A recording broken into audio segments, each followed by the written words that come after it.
प्रस्तुत है कहानी बहुनी। लेखक हैं मुंशी प्रेमचंद जी।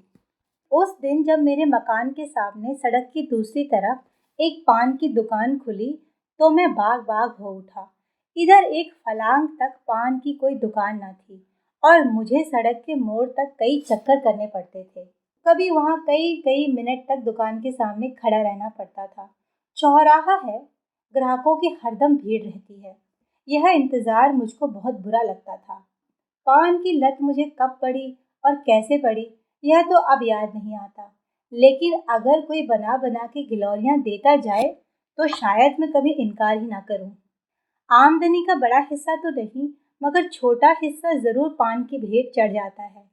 कई बार इरादा किया कि पानदान खरीद लूं, लेकिन पानदान खरीदना कोई खाला जी का घर तो नहीं, और फिर मेरे लिए तो हाथी खरीदने से किसी तरह कम नहीं है। और मान लो जान पर खेल कर एक बार खरीद भी लूं तो पानदान कोई परी की थैली तो नहीं कि इधर इच्छा हुई और गिलौरियां निकल पड़ी। बाजार से पान लाना, दिन में 5 बार फेरना, पानी से तर करना, सड़े हुए टुकड़ों को तराश कर अलग करना कोई आसान काम तो नहीं है। मैंने बड़े घर की औरतों को हमेशा पानदान की देखभाल और प्रबंध में व्यस्त पाया है। इतना सरदर्द उठाने की क्षमता होती तो मैं आज आदमी होता। और अगर किसी तरह यह मुश्किल हल भी हो जाए तो सुपारी कैसे काटे। यहाँ तो सरौते की सूरत देखते ही कंपकपी छूटती है। जब कभी ऐसी कोई ज़रूरत आ पड़ी जिसे टाला नहीं जा सकता तो सिल पर बट्टे से तोड़ लिया करता हूँ, लेकिन सरौते से काम लूँ यह गैर मुमकिन है। मुझे तो किसी को सुपारी काटते देखकर उतना ही आश्चर्य होता है जितना किसी को तलवार की धार पर नाचते देखकर। और मान लो यह मामला भी किसी तरह हल हो जाए तो आखिरी मंजिल कौन फतेह करे। तत्था और चूना बराबर लगाना कोई आसान काम है? कम से कम मुझे तो उसका ढंग नहीं आता। जब इस मामले में वह लोग भी गलतियां करते हैं जो इस कला में दक्ष हैं, तो फिर मैं किस खेत की मूली हूँ। तमोली ने अगर चूना ज्यादा कर दिया या कत्था और ले लिया तो उसको डांट बताई जा सकती है। मुसीबत का सामना तो उस वक्त होता है जब किसी दोस्त के घर जाएं। पान अंदर से आई तो इसके सिवाय कि जानबूझकर मक्खी निकले, समझबूझकर जहर का घूंट गले से नीचे उतारे, और चारा ही क्या है। शिकायत नहीं कर सकते, सभ्यता बाधक होती है। कभी कभी पान मुंह में डालते ही ऐसा मालूम होता है कि जीभ पर कोई चिंगारी पड़ गई। गले से लेकर छाती तक किसी ने पारा गर्म करके उड़ेल दिया, मगर घुट कर रह जाना पड़ता है। अंदाजे में इस हद तक की गलती हो जाए यह तो समझ में आने वाली बात नहीं। मैं लाख अनाड़ी हूँ, लेकिन कभी इतना चूना नहीं डालता। हाँ, 2-4 छाले पड़ जाते हैं तो मैं समझता हूँ यही अंतपुर के कोप की अभिव्यक्ति है। आखिर वह आपकी जातियों का प्रोटेस्ट क्यों कर करे। खामोश बॉयकॉट से आप राजी ही नहीं होते। दूसरा कोई हथियार उनके हाथ में है ही नहीं। भौं की कमान और बैरानियों का नेजा और मुस्कुराहट का तीर उस वक्त बिल्कुल कोई असर नहीं करता जब आप आंखें लाल किए आस्तीने समेटे इसलिए आसमान सर पर उठा लेते हैं कि नाश्ता और पहले क्यों नहीं तैयार हुआ। तब सालन में नमक और पान में चूना ज्यादा कर देने के सिवाय बदला लेने का उनके हाथ में और कोई साधन रह ही नहीं जाता। खैर, 3-4 दिन के बाद एक दिन सुबह के वक्त मैं तंबोलिन की दुकान पर गया तो उसने मेरी फरमाइश पूरी करने में ज्यादा मुस्तैदी न दिखलाई। 1 मिनट तक तो पान फेरती रही, फिर अंदर चली गई और कोई मसाला लिए हुए निकली। मैं दिल ही दिल खुश हुआ कि आज बड़ी विधि पूर्वक गिलौरियां बना रही है, मगर अब भी वह सड़क की ओर प्रतीक्षा की आंखों से ताक रही थी कि जैसे दुकान के सामने कोई ग्राहक है ही नहीं। और ग्राहक भी कैसा, जो उसका पड़ोसी है और दिन में 20 ही बार आता है। अब तो मैंने जरा झुंझलाकर कहा, मैं कितनी देर से खड़ा हूँ, कुछ इसकी भी खबर है। तंबोलिन ने क्षमा याचना के स्वर में कहा, हाँ बाबूजी, आपको देर तो बहुत हुई, लेकिन 1 मिनट और ठहर जाइए। बुरा ना मनाइएगा बाबूजी, आपके हाथों की बोनी अच्छी नहीं है। कल आपकी बोनी हुई थी, दिन में कुछ 6 आने की बिक्री हुई। परसों भी आप ही की बोनी हुई थी, 8 आने के पैसे दुकान में आए थे। इसके पहले 2 दिन पंडित जी के हाथ से बोनी हुई थी, दोपहर तक 2.5 रुपए आ गए थे। कभी कभी किसी का हाथ अच्छा नहीं होता बाबूजी। मुझे गोली सी लगी। मुझे अपने भाग्यशाली होने का कोई दावा नहीं है। मुझसे ज्यादा अभागे दुनिया में नहीं होंगे। इस साम्राज्य का अगर मैं बादशाह नहीं तो कोई ऊंचा मनसबदार जरूर हूँ। लेकिन यह मैं कभी गवारा नहीं कर सकता कि नहुसत का दाग बर्दाश्त कर लूं। कोई मुझसे बोहनी न कराए, लोग सुबह को मेरा मुंह देखना अपशगुन समझे, यह तो घोर कलंक की बात है। मैंने पान तो ले लिया, लेकिन दिल में पक्का इरादा कर लिया कि इस नहुसत के दाग को मिटाकर ही छोड़ूंगा। अभी अपने कमरे में आकर बैठा ही था कि मेरा एक दोस्त आ गया। बाजार साग भाजी लेने जा रहा था। मैंने उससे अपनी तंबोलिन की खूब तारीफ की। वह महाशय जरा सौंदर्य प्रेमी थे और मजाकिया भी थे। मेरी ओर शरारत भरी नजरों से देखा और बोले, इस वक्त तो भाई मेरे पास पैसे नहीं है और ना अभी पान की जरूरत ही है। मैंने कहा, पैसे मुझसे ले लो। हाँ, यह मंजूर है, मगर कभी तकाजा मत करना। यह तो टेढ़ी खीर है। तो क्या मुफ्त में ही किसी की आंख में चढ़ना चाहते हो?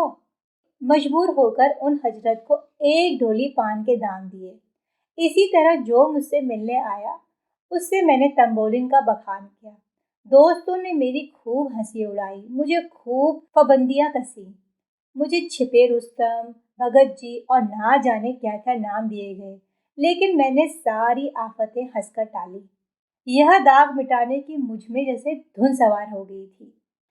दूसरे दिन जब मैं तंबोलिन की दुकान पर गया तो उसने फौरन पान बनाया और मुझे देते हुए बोली, बाबूजी, कल तो आपकी बोहनी बहुत ही अच्छी हुई थी। कोई 3.5 रुपए आए। आप रोज बोहनी करा दिया करो। 3-4 दिन लगातार मैंने दोस्तों से सिफारिशें की, तंबोलिन की स्तुति गाई और अपनी ग्रह से पैसे खर्च करके सुर्खरुही हासिल की। लेकिन इतने ही दिनों में मेरे खजाने में इतनी कमी हो गई कि खटकने लगी। यह स्वांग अब ज्यादा दिनों तक ना चल सकता था। इसीलिए मैंने इरादा किया कि कुछ दिनों उसकी दुकान से पान लेना छोड़ दूंगा। जब मेरी बोहनी ही नहीं होगी तो मुझे उसकी बिक्री की क्या फिक्र होगी। दूसरे दिन हाथ मुंह धोकर मैंने एक इलायची खाई, लेकिन मुश्किल से आधा घंटा बीता हो कि किसी की आहट मिली। आंख ऊपर उठाता हूँ तो तंबोलिन गिलोरियां लिए सामने खड़ी मुस्कुरा रही है। मुझे इस वक्त उसका आना जी पर बहुत भारी गुजरा, लेकिन इतनी बेमुरौती भी तो नहीं कर सकता था कि दुत्कार दूं। बोला, तुमने नाहक की तकलीफ की, मैं तो आ ही रहा था। तंबोलिन ने मेरे हाथ में गिलोरियां रखकर कहा, आपको देर हुई तो मैंने कहा कि मैं ही चलकर बोनी करा आऊं। दुकान पर ग्राहक खड़े हैं मगर किसी की बोनी नहीं की। क्या करता, गिलोरियां खाई और बोहनी कराई। जिस चिंता से मुक्ति पाना चाहता था वह फर फंदे की तरह गर्दन पर चिपटी हुई थी।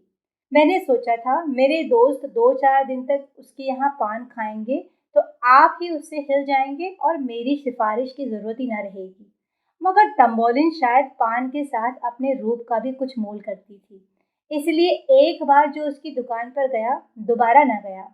एक दो रसिक नौजवान अभी तक आते थे। वह लोग एक ही हंसी में पान और रूप दर्शन दोनों का आनंद उठाकर चलते बनते थे।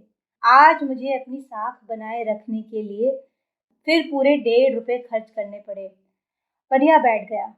दूसरे दिन मैंने दरवाजा अंदर से बंद कर लिया, मगर जब तंबोलिन ने नीचे से चीखना चिल्लाना और खटखटाना शुरू किया तो मजबूर होकर दरवाजा खोलना पड़ा। आंखें मलता हुआ नीचे गया, जिससे मालूम हुआ कि आज नींद अच्छी आई थी।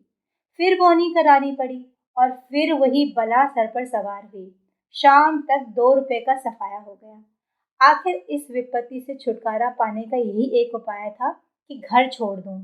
मैंने वहां से 2 मील पर एक अनजान मोहल्ले में एक मकान ठीक किया और रातों रात असबाब उठाकर वहां जा पहुंचा।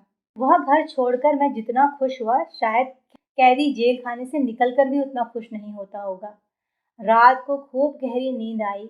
सवेरे हुआ तो मुझे उस पंछी की आज़ादी का अनुभव हो रहा था जिसके पर खुल गए हों। बड़े इत्मीनान से सिगरेट पिया, मुंह हाथ धोया, फिर अपना सामान ढंग से रखने लगा। खाने के लिए किसी होटल की फिक्र थी, मगर उस हिम्मत तोड़ने वाली बला से फतेह पाकर मुझे जो खुशी हो रही थी उसके मुकाबले में इन चिंताओं की कोई गिनती ही ना थी। मुंह हाथ धोकर नीचे उतरा। आज की हवा में भी ताजगी थी, आज़ादी का नशा था। एक एक चीज़ मुस्कुराती हुई मालूम हो रही थी। खुश खुश एक दुकान पर जाकर पान खाए और जीने पर चढ़ ही रहा था कि देखा, वह तंबोलिन लपकी जा रही है। कुछ ना पूछो, उस वक्त दिल पर क्या गुजरी। बस यही जी चाहता था कि अपना और उसका दोनों का सर फोड़ लूं। मुझे देखकर वह ऐसी खुश हुई जैसे कोई धोबी को अपना खोया हुआ गधा पा गया हो, और मेरी घबराहट का अंदाजा उस गधे की दिमाग की हालत से कर लो। उसने दूर ही से कहा, वाह बाबूजी वाह, आप ऐसे भागे, किसी को पता भी ना लगा। उसी मोहल्ले में एक से एक अच्छे घर खाली हैं। मुझे क्या मालूम था कि आपको उस घर में तकलीफ थी, नहीं तो मेरे पिछवाड़े ही एक बड़े आराम का मकान था। अब मैं आपको यहाँ न रहने दूंगी। जिस तरह हो सकेगा आपको उठा ले जाऊंगी। आप इस घर का क्या किराया देते हैं? मैंने रोनी सी सूरत बनाकर कहा, 10 रुपए। मैंने सोचा था कि किराया इतना कम बताऊं जिसमें यह दलील उसके हाथ से निकल जाए, मगर इस घर का किराया 20 रुपए से कम ना था। 10 रुपए में तो शायद मरने तक की जगह न मिलेगी। मगर तंबोलिन पर इस चकमे का भी कोई असर न हुआ। बोली, इस जरा से घर के 10 रुपए? आप 8 ही दीजिए, और घर इससे अच्छा ना हो तो जब चाहे छोड़ दीजिएगा। चलिए, मैं उस घर की कुंजी लेती आई हूँ, इसी वक्त आपको दिखा दूँ। मैंने त्योरियां चढ़ाते हुए कहा, आज ही तो इस घर में आया हूँ, आज ही छोड़ कैसे सकता हूँ, पेशगी किराया दे चुका हूँ। तंबोलिन ने बड़ी लुभावनी मुस्कुराहट के साथ कहा, 10 ही तो रुपए दिए हैं, आपके लिए 10 रुपए कौन सी बड़ी बात है। यही समझ लीजिए कि आप ना चले तो मैं उजड़ जाऊंगी। ऐसी अच्छी बोहनी वहाँ और किसी से नहीं होती। आप नहीं चलेंगे तो मैं ही अपनी दुकान यहाँ उठा लाऊंगी। मेरा दिल बैठ गया। यह अच्छी मुसीबत गले पड़ी। कहीं सचमुच चुड़ैल अपनी दुकान ही ना उठा लाए। मेरे जी में तो आया कि एक फटकार बताऊं, पर जुबान इतनी बेमुरवती ना हो सकी। बोला, मेरा कुछ ठीक नहीं है, कब तक रहूं कब तक ना रहूं। आज ही तबादला हो जाए तो भागना पड़े। तुम ना इधर की रहोगी ना उधर की। उसने हसरत भरे लहजे में कहा, आप चले जाएंगे तो मैं भी चली जाऊंगी। अभी तो नहीं जा रहे ना? मेरा कुछ ठीक नहीं है। अच्छा, मैं रोज यहाँ आकर बोनी करा लिया करूंगी। इतनी दूर आओगी? हाँ, चली आऊंगी। 2 मील ही तो है। आपके हाथ की बोनी तो हो जाएगी। यह लीजिए, गिलौरियां लाई हूँ, बोनी तो करा दीजिए। मैंने गिलौरियां ली, पैसे दिए और कुछ गश किसी हालत में ऊपर जाकर चरपाई पर लेट गया। अब मेरी अकल कुछ काम नहीं करती थी कि इस मुसीबत से कैसे गला छुड़ाऊं। तब से इसी फिक्र में पड़ा हुआ हूँ। कोई भागने की राह नजर नहीं आती। सुर्ख रू भी रहना चाहता हूँ, बेमुरवती भी नहीं चाहता, और इस मुसीबत से छुटकारा भी पाना चाहता हूँ। अगर कोई साहब मेरी इस करुण स्थिति पर मुझे ऐसा कोई उपाय बतला दे तो जीवन भर उसका कृतज्ञ रहूंगा। कहानी सुनने के लिए धन्यवाद। फिर आऊंगी एक नई कहानी के साथ।